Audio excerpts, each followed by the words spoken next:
Kumbuka katika CBC mwalimu si mwalimu, ni mwelekezi. Kwa hivyo tuliwaelekeza pale nao wakaweza kuungana katika makundi. Tunajua stadi muhimu za CBC kwanza ni ile mawasiliano na ushirikiano. Kwa Kiingereza tunasema ni the collaboration, ile ndio tunasema. Kwa hivyo pale wanapozungumza katika makundi yale, stadi ile inaweza kukuzwa. Pia tukawa tunaongea kuhusu fikiriaji kina na utatuzi wa matatizo. Critical thinking and imagination. Na naiona hiyo umetaja critical thinking, ukanikumbusha nitakuja kumuuliza baadaye Bilinet. Ukanikumbusha chuoni nilisoma CCT, unakumbuka creative and critical thinking.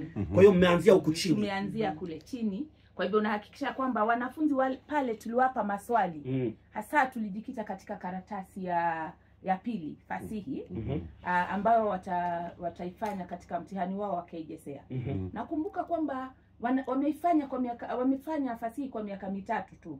Kwa hivyo tusipoishabikia huenda wakawa hawatagonga ndipo katika mtihani ule.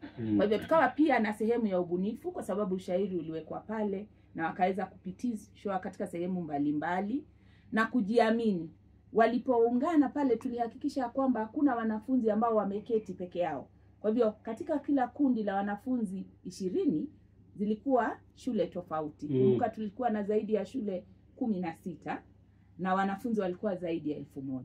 Kwa hivyo tukawa tumejaza ukumbi pale na wakawa wameshabikia sana Kiswahili siku ile. Baba, labda hii nawaibia siri. Mimi ni mwanahabari na nikija sherehe kama hizo, najua Bilinet utanialika huko kwako, huwa napata nafasi. Unaona wale watoto wamekuja shughuli kama hii na kongamano kama hili, na pia namwambia mzee mzima na Nyambeka ile lao la tarehe 17 Mei. Unaona hawa wanafunzi wakija ile makongamano, mbali na kule kusoma, nilizungumza na baadhi yao, kauliza kwa nini mnapenda shughuli kama hizi. Wakanambia kule kutoka tu shuleni kutangamana na wanafunzi wengine, alafu walizita zile chit chat. Walisema namuuliza huyu, yani kunafurahisha sana. Kunafurahisha sana. Kumbuka pia ni kukuza uraia. Kumbuka pia ni stadi kuu katika CBC. Kule kukuza uraia katika kiwango kile cha wanafunzi. Na si uraia tu.